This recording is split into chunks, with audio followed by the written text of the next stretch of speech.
Leviticus chapter 27. The Lord told Moses to say to the community of Israel, "If you ever want to free someone who has been promised to me, you may do so by paying the following amounts, weighed according to the official standards: 50 pieces of silver for men ages 20 to 60, and 30 pieces for women, 20 pieces of silver for young men ages 5 to 20, and 10 pieces for young women, 15 pieces of silver for men ages 60 and above, and 10 pieces for women, 5 pieces of silver for boys ages 1 month to 5 years, and 3 pieces for girls. If you have promised to give someone to me and can't afford to pay the full amount for that person's release, you will be taken to a priest, and he will decide how much you can afford. If you promise to sacrifice an animal to me, it becomes holy, and there is no way you can set it free. If you try to substitute any other animal, no matter how good, for the one you promised, they will both become holy and must be sacrificed. Donkeys are unfit for sacrifice, so if you promise me a donkey, you must bring it to the priest, and let him determine its value. But if you want to buy it back, you must pay an additional 20%.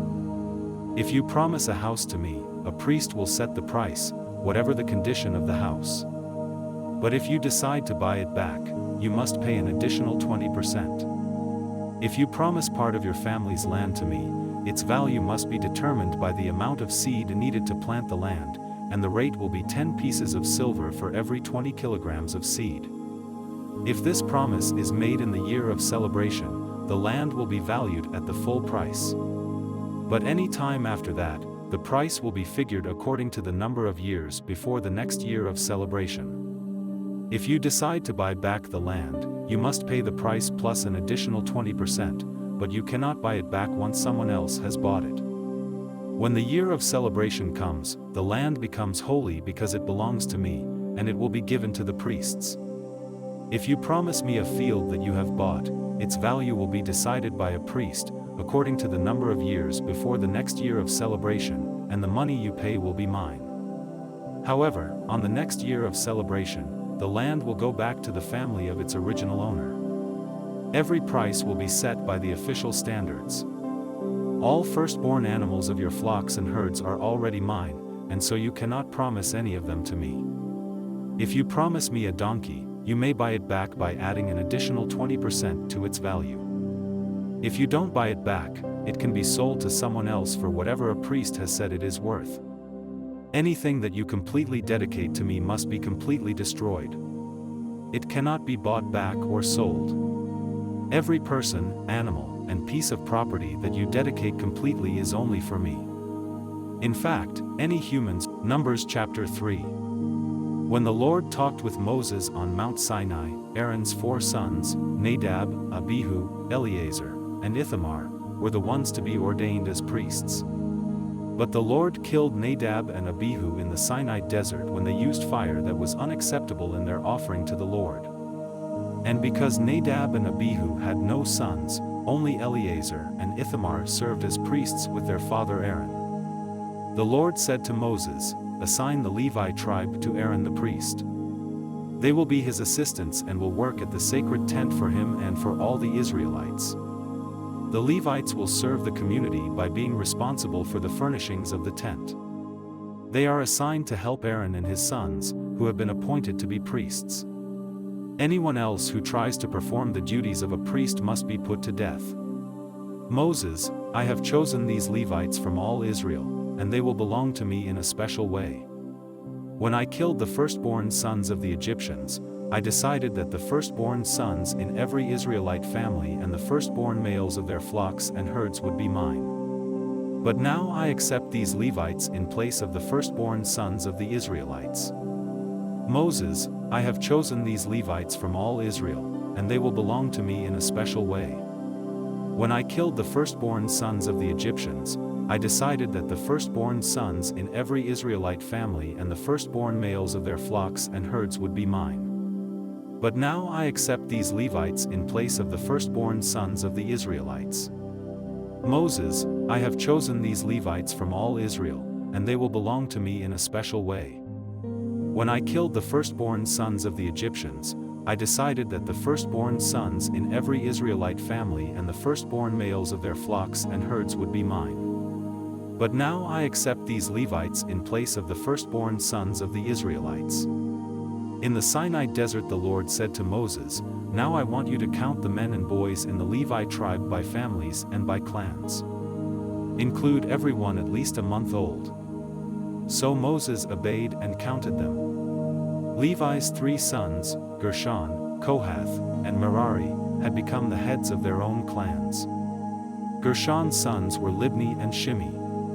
Kohath's sons were Amram, Izhar, Hebron, and Uzziel. And Merari's sons were Mali and Mushi. These were the sons and grandsons of Levi, and they had become the leaders of the Levite clans. The 2 Gershon clans were the Libnites and Shimeites, and they had 7,500 men and boys at least 1 month old. The Gershonites, under the leadership of Eliasaph son of Lael, were to camp on the west side of the sacred tent.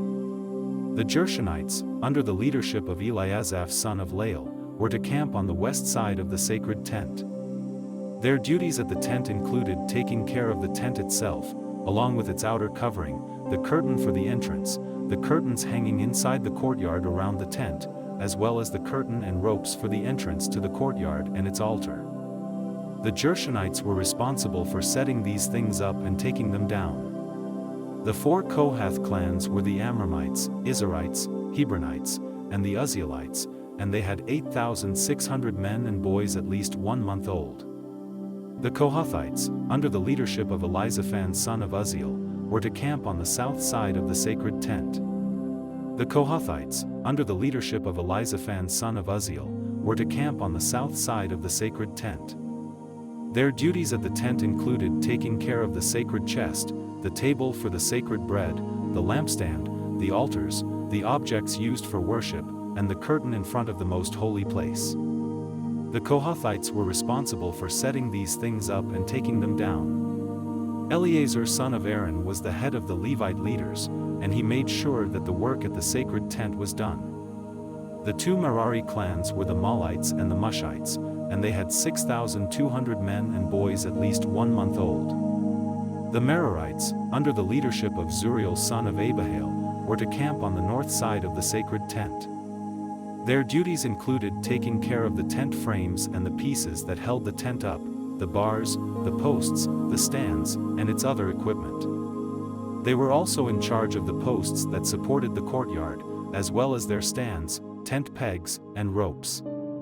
The Merari clans were responsible for setting these things up and taking them down. Their duties included taking care of the tent frames and the pieces that held the tent up, the bars, the posts, the stands, and its other equipment.